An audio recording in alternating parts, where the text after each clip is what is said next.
तो फ्रेंड्स, आज हमारी अगस्त्यमुनि रामलीला में है सीता स्वयंवर के बाद राम जी की बारात की झांकी, जो अयोध्या तक आएगी जनकपुरी से, और इसके लिए हो रही है तैयारी। आगे दिखाएंगे आपको पूरी की पूरी बारात की झांकी, जो शाम को निकल रही है यहाँ से। तो अभी तैयार हो रहे हैं, हमारी गाड़ी साउंड की तैयार हो रही है और पात्र तैयार हो रहे हैं। मैं आपको दिखाता हूँ आगे। भुवन ऐसे क्या कर रहा है भाई?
श्री राम दोस्तों, जैसे कि आज हमारे अगस्त मुनि में जो पिछला ब्लॉग आपने देखा सीता स्वयंवर का, उसके बाद हमने अगली शाम यानी आज निकाला था बारात की झांकी। और इस झांकी के बाद आज हमारा था वनवास का है। हमारा आज रामलीला में जो आज का दिन है वो वनवास का है।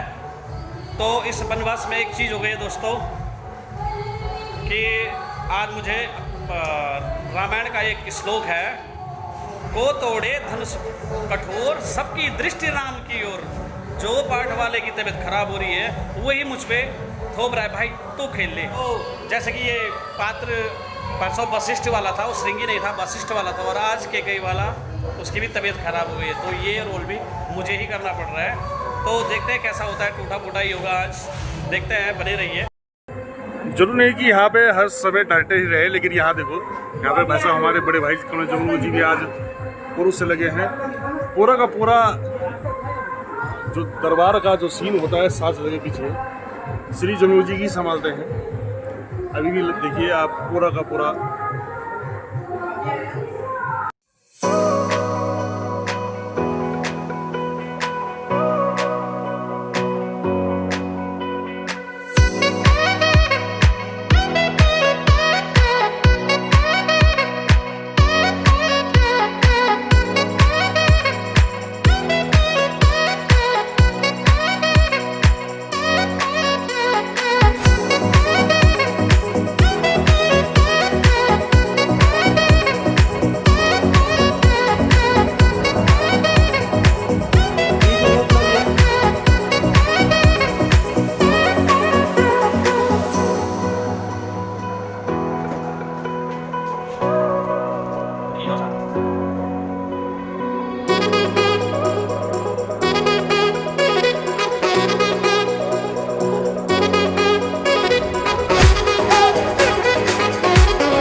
तुम्हारे भाई को क्या बना दिया यार, तुम्हारे दोस्त को क्या बना दिया, लड़का था लड़की बना दिया यार।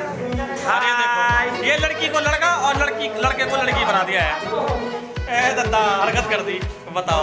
चलो ठीक है, जैसा है जो है सब मोमाया है। ये देख लीजिए आप, मुड़कना रही है सुने ना, लेकिन होगा चूहे बढ़ गए।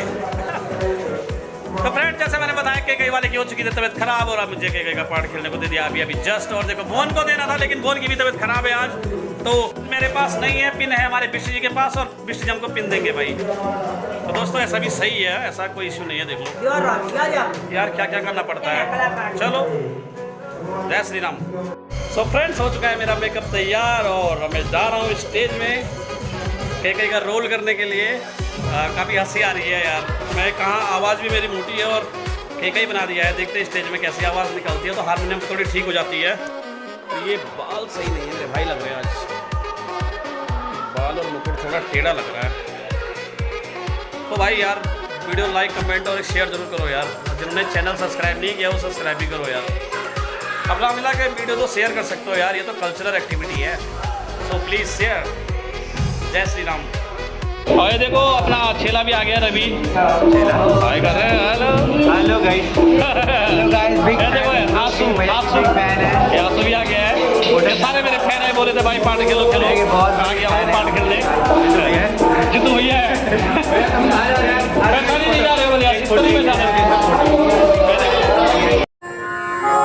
अरे रानी अब कैसे बताऊं तुम्हें,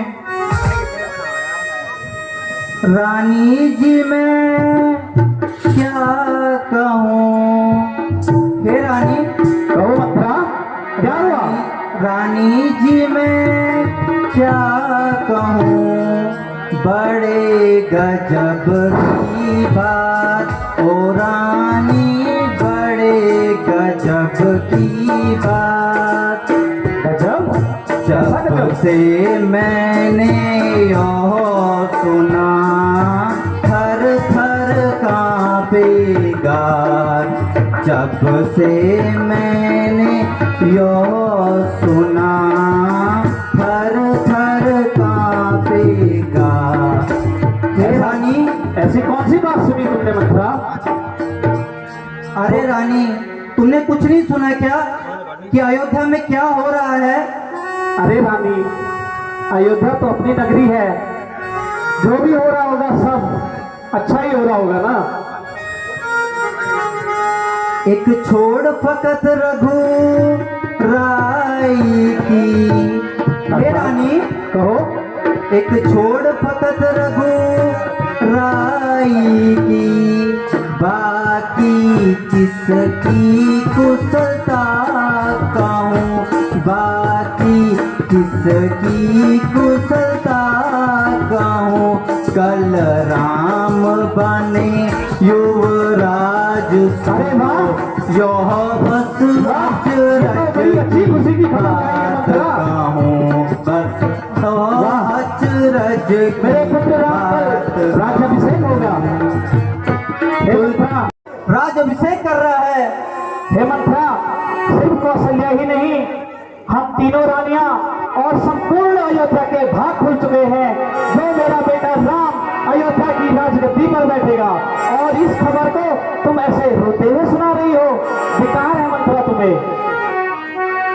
अरे मेरी भोली रानी, जरा समझो, तुम्हारा पुत्र तो भरत है और राम तो तुम्हारी सौत का बेटा है।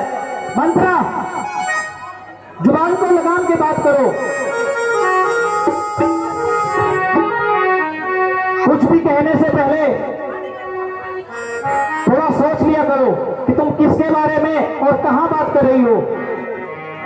बाणे समाने बचने लागे तोरे, बाणे समाने बचने कठोरा, जो तू बोली बचने कठोरा, जो तू बोली छने में लूंगी प्राणे हर तोरे, गाने समाने बचने लागे तोरे।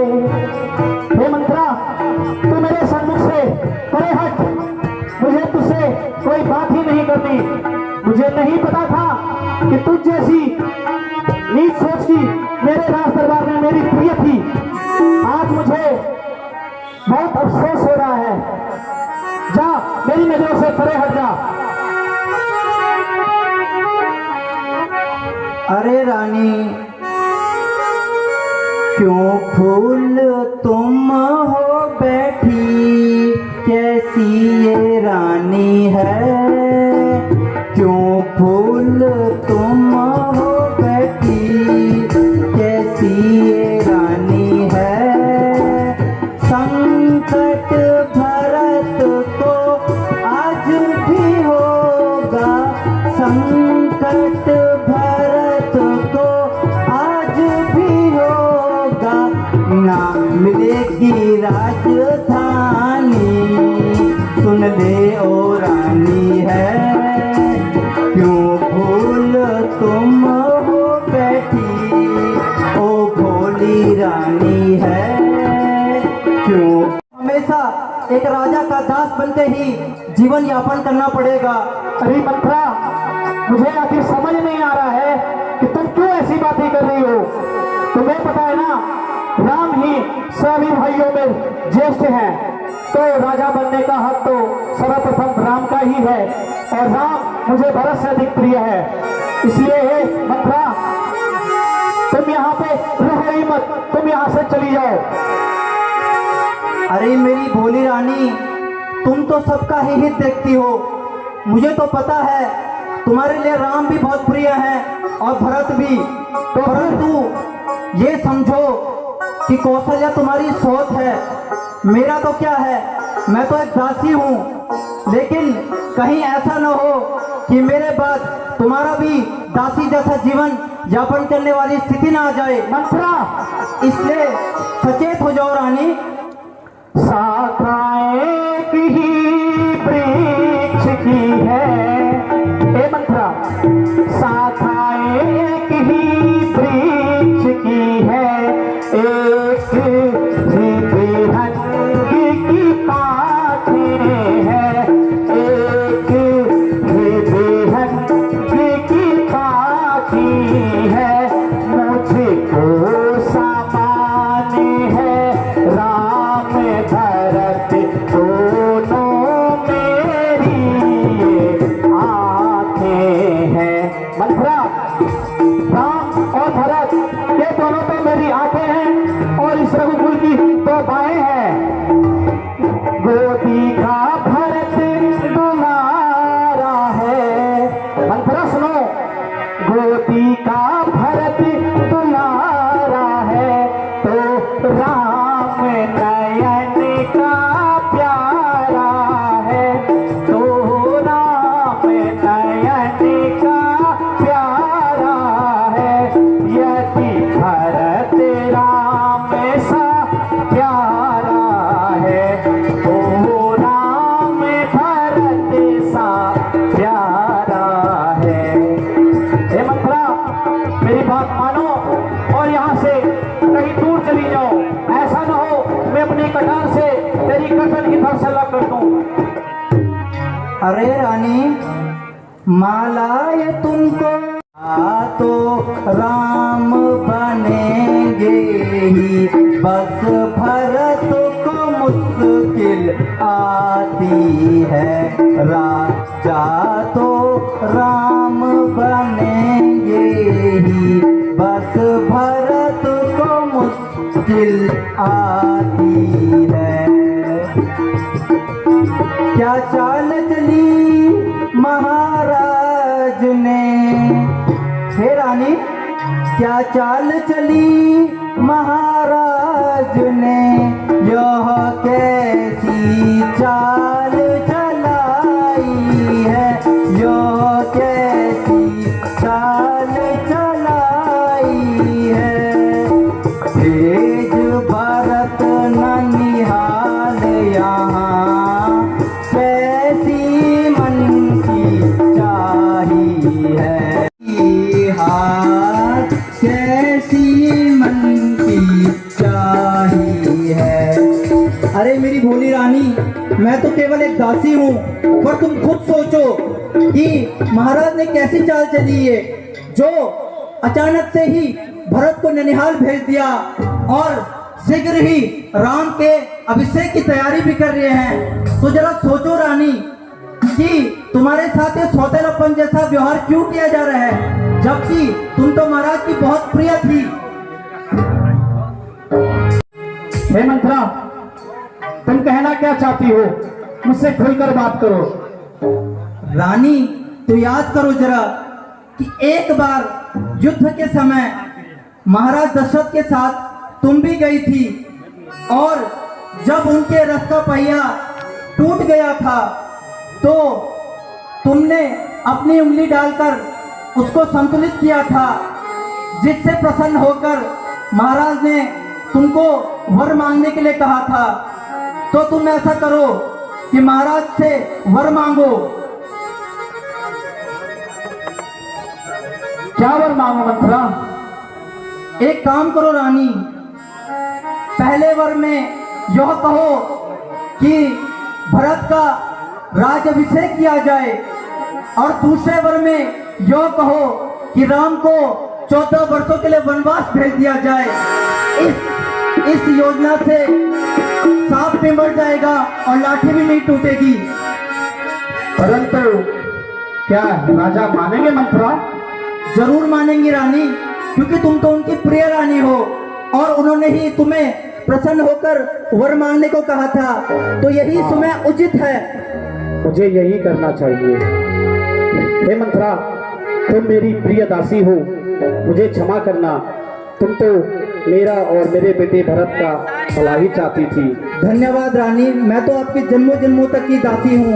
जाओ मंत्रा, तुम अन्यंत्र काम करो और मुझे सोचने दो। महारानी की जय हो।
किसी ने आज उसका नाम बता मुझको, ये क्या कारण है महलों में बिछा है फर्श मातम का।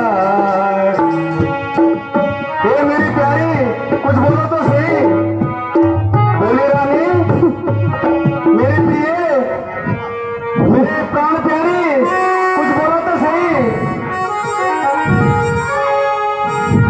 मेरा घर जय बता उसको, मेरा घर जय बता मुझको, तो किस गम महलों में बिछा है फर्श मातम का।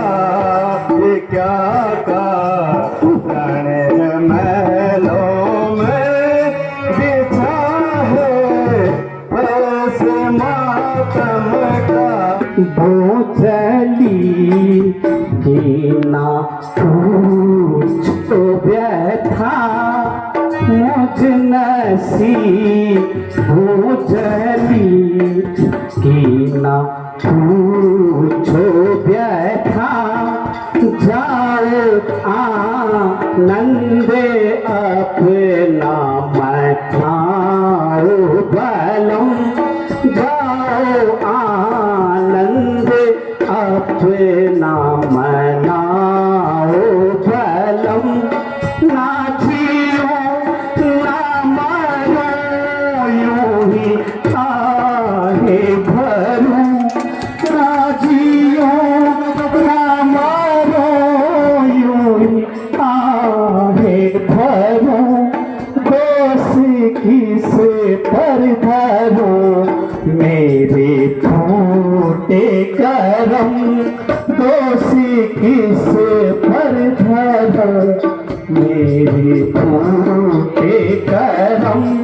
कर दिया तुमने बारे बाते आज आपने, कर दिया मुझको बारे बाते आज आपने, मेरे जीने का कुछ भी रहा ना धर्म, मुझ बसी बोझली की ना पूछो व्यथा, आज रानी से दासी हुई की जाने की, आज रानी से दासी हुई गई, कौन पूछे मेरे मन का भरम, जाओ आनंद अपना मनाओ बलम, मुझ नसीब भोजली की ना पूछो व्यथा। हे राजन, जाओ अपनी प्रिय रानियों के साथ अपना आनंद मनाओ, अपनी खुशियां मनाओ। तुम्हें मेरी परवाह कब से होने लगी? मैं कभी तुम्हारी प्रिय रानी होया करती थी और आज इस अयोध्या में मेरी दासियों से ही गई गुजरी जिंदगी हो चुकी है।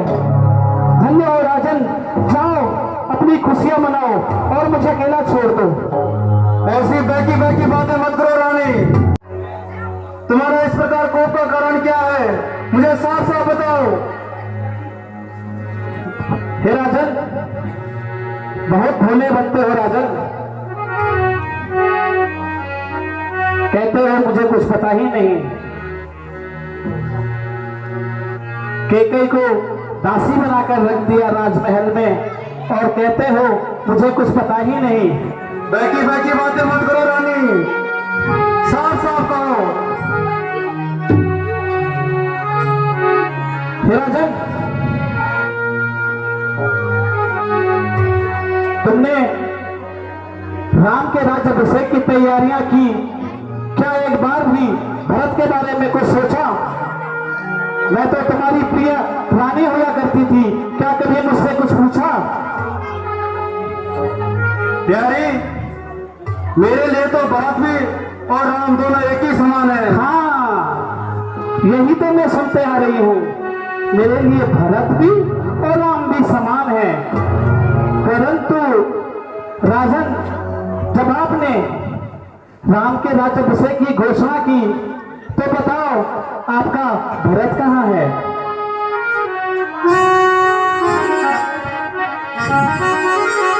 अरे साफ साफ कहो, तुम कहना क्या चाह रही हो? हे राजन, अनजान न बनो। तुमने और तुम्हारी प्रिय रानी कौशल्या ने मिलकर मेरे बेटे भरत को ननिहाल भेजकर उसके पीठ पीछे राम के राज्याभिषेक की घोषणा कर दी और एक बार भी मुझसे तक नहीं पूछा, एक चर्चा तक मुझसे नहीं की। और कहते हो कि मैं तुम्हारी प्रिय हूं, तो बताओ राजन, यह तुमने भरत और मेरे साथ विश्वासघात नहीं किया तो क्या किया? रानी, तुम मेरी प्रिय रानी हो, अभी भी कहो तुम क्या चाहते हो? प्रिया और मैं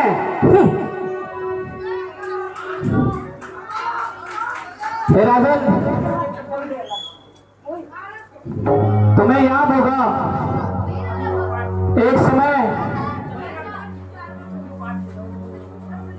तुमने मुझे युद्ध में 2 वर दिए थे, वो याद है या भूल गए? याद है रानी।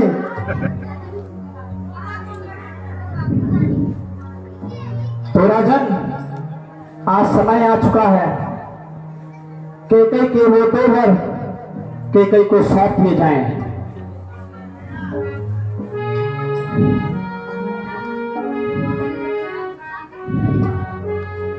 साफ साफ कहो रानी। राजन, मुझे मेरे 2 वर चाहिए, बस तुम कहो, क्या तुम मुझे मेरे 2 वर दे सकते हो? अरे रानी, 2 वर क्या, मैं तुम्हें 4 वर देने के लिए तैयार हूं, तुम बोलो तो सही।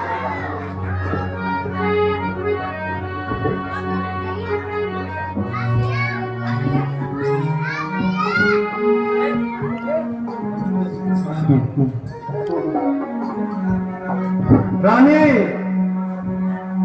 रघुकुल रीत सदा चली आई, रघुकुल रीत सदा चली आई, प्राण जाए पर वचन न जाए, तुम मानो। हे राजन, मांग तो मैं लूंगी, मगर आप मुकर नहीं जाना। बिल्कुल नहीं रानी।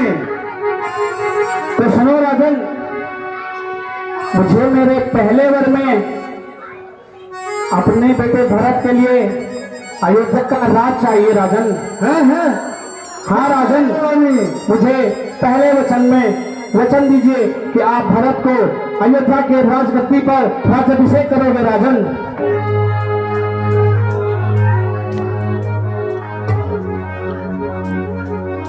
और कहो रानी। और राजन, मेरा दूसरा वचन,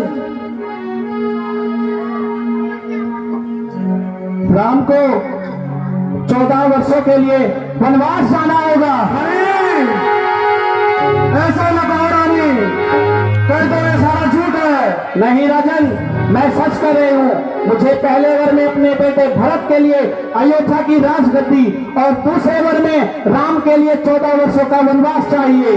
कहो राजन अपने रघुकुल प्रीति को।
आज्ञा स्वीकार है, पर सीता अपने पति धर्म से लाचार है।